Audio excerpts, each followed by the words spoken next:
ಸಂಸತ್ನಲ್ಲಿ ಕೇಂದ್ರ ಗೃಹ ಸಚಿವ ಅಮಿತ್ ಶಾ ಅವರು ಸಂವಿಧಾನ ಶಿಲ್ಪಿ ಡಾಕ್ಟರ್ ಬಾಬಾ ಸಾಹೇಬ್ ಅಂಬೇಡ್ಕರ್ ಅವರ ಬಗ್ಗೆ ಅವಹೇಳನಕಾರಿ ಹೇಳಿಕೆ ನೀಡಿದ್ದಾರೆ ಎಂದು ಆರೋಪಿಸಿ ಅವರು ದೇಶದ ಜನತೆಗೆ ಕ್ಷಮೆ ಯಾಚಿಸಬೇಕು, ಇಲ್ಲದಿದ್ದರೆ ಸಚಿವ ಸ್ಥಾನಕ್ಕೆ ರಾಜೀನಾಮೆ ನೀಡಬೇಕು ಎಂದು ಒತ್ತಾಯಿಸಿ ರಾಮದುರ್ಗ ಪಟ್ಟಣದ ಹುತಾತ್ಮ ಸರ್ಕಲ್ ಬಳಿ social democratic party of India ವತಿಯಿಂದ ಪ್ರತಿಭಟನೆ ನಡೆಸಲಾಯಿತು.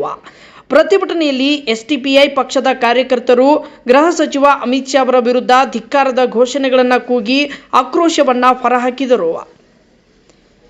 ಈ ವೇಳೆ ಎಸ್ಡಿಪಿಐನ ತಾಲೂಕು ಕಾರ್ಯದರ್ಶಿ ಅಲ್ತಾಫ್ ಮುಲ್ಲಾ ಮಾತನಾಡಿ, ಅಮಿತ್ ಶಾ ಅವರಿಗೆ ಗೃಹ ಸಚಿವರಾಗುವ ಯಾವುದೇ ಅರ್ಹತೆ ಇಲ್ಲ. ಇಂತಹ ವ್ಯಕ್ತಿಯನ್ನ ಗೃಹ ಸಚಿವ ಸ್ಥಾನದಲ್ಲಿ ಇರಿಸಲಾಗಿದೆ, ಉನ್ನತ ಹುದ್ದೆಯನ್ನು ನೀಡಲಾಗಿದೆ. ಅಂಬೇಡ್ಕರ್ ಬಗ್ಗೆ ಬಿಜೆಪಿಗೆ ಇರುವ ಭಾವನೆ ಅಮಿತ್ ಶಾ ಮೂಲಕ ಹೊರಬಿದ್ದಿದೆ. ಅಮಿತ್ ಶಾ ಅವರನ್ನ ಗೃಹ ಸಚಿವ ಹುದ್ದೆಯಿಂದ ಕೆಳಗೆ ಇಳಿಸಿ ಅವರ ಮೇಲೆ ಸೂಕ್ತ ಕಾನೂನು ಕ್ರಮ ಕೈಗೊಳ್ಳಬೇಕು ಎಂದು ಒತ್ತಾಯಿಸಿದರು. ಪ್ರತಿಭಟನೆಯಲ್ಲಿ ಎಸ್ಡಿಪಿಐ ತಾಲೂಕಾಧ್ಯಕ್ಷ ಜಾಕೀರ್ ಕೌಜಲ್ಗಿ, ಉಪಾಧ್ಯಕ್ಷ ಸಾದಿಕ್ ದಿಲಾವರ್, ಕಾರ್ಯದರ್ಶಿ ಇಲಿಯಾಸ್ ಪೆಂಡಾರಿ, ಕೋಶಾಧಿಕಾರಿ ಇರ್ಷಾದ್ ಜಿಂದೇಖಾನ್, ಭೀಮಸೇನಾ ಜಿಲ್ಲಾಧ್ಯಕ್ಷ ಮಂಜುನಾಥ್ ಸೇರಿ ಅನೇಕರು ಇದ್ದರು. ವರದಿ ಅಫ್ತಾಬ್ ಸರಮುಲ್ಲಾ, ಭೀಮವಾದ ನ್ಯೂಸ್, ರಾಮದುರ್ಗ. बीजेपी मुर्दाबाद, आरएसएस मुर्दाबाद।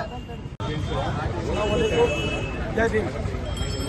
आज ये हमारा जो आज प्रोटेस्ट रखा गया है, इसका एक कानून के दायरे में जो बात अमित शाह को करना था, वो कानून को तोड़कर खुद अंबेडकर के खिलाफ उसने बात की, जो उसको नहीं कहना था।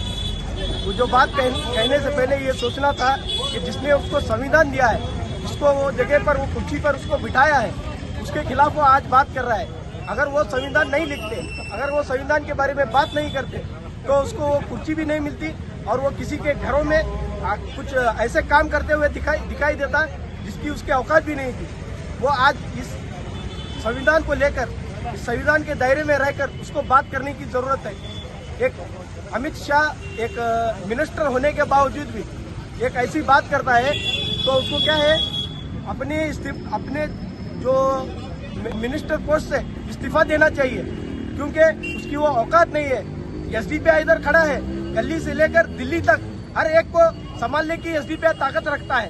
तो एसडीपीआई को एक मेंबर भी, अगर एक एमपी भी उधर लेकर आकर देंगे, तो वो एसडीपीआई का पावर और वो एसडीपीआई की ताकत हम संविधान में, जो संविधान के दायरे में रहकर उसको दिखाएंगे कि किस तरह इस काम को करना चाहिए।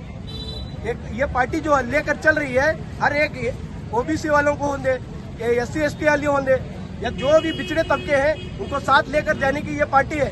और ये जो बीजेपी सरकार आज किसी के धर्म के बारे में या किसी के दिलों के बारे में ठेस पहुंचाने की बातें करती है, और हमारे मस्जिदों पर, हमारे दरगाहों पर, हमारे किसी भी ऐसे जो जहाँ पर अल्लाह की इबादत की जाती है, जहाँ पर भगवानों की वो क्या है की जाती है, पर भगवानों की क्या है पूजा की जाती है, ऐसे जगहों पर उनको क्या है तोड़ने की बात करते हैं और उनको क्या है खत्म करने की बात करते हैं। ये सब अभी बर्दाश्त नहीं किया जाएगा। जब एसडीपीआई इधर खड़ा है, तो ऐसे लोगों को हम दिखाएंगे कि हमारी ताकत क्या है।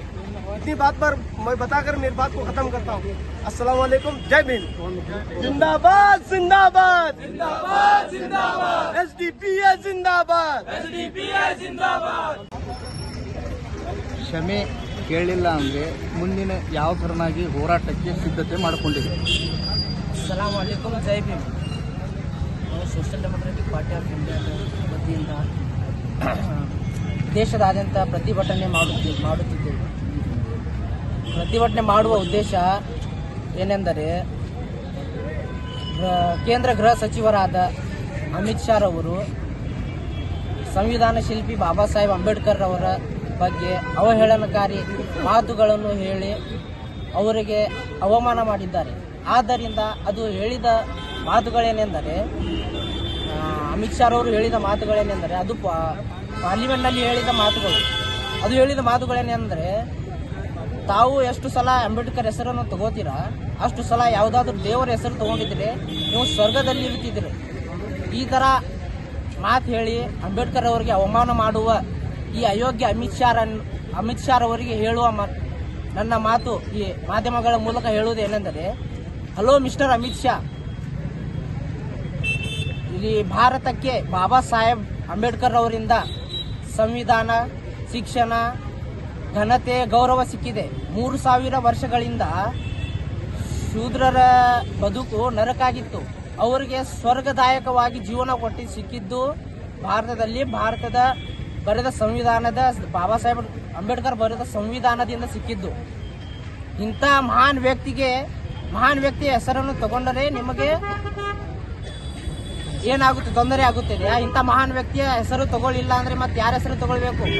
ನಿಮಗೆ 7 ರಾಜ್ಯಗಳಲ್ಲಿ ತಡಿಪಾರು ಮಾಡಿದ್ದ ಗುಂಡ ನೀವು. ನಿಮ್ಮಂತ ಅಯೋಗ್ಯ ಹೆಸರು ತಗೊಳ್ಬೇಕಾ? ಅಂತ ಮಹಾನ್ ವ್ಯಕ್ತಿ ಹೆಸರು ತಗೊಳ್ಳಿಲ್ಲ ಅಂದ್ರೆ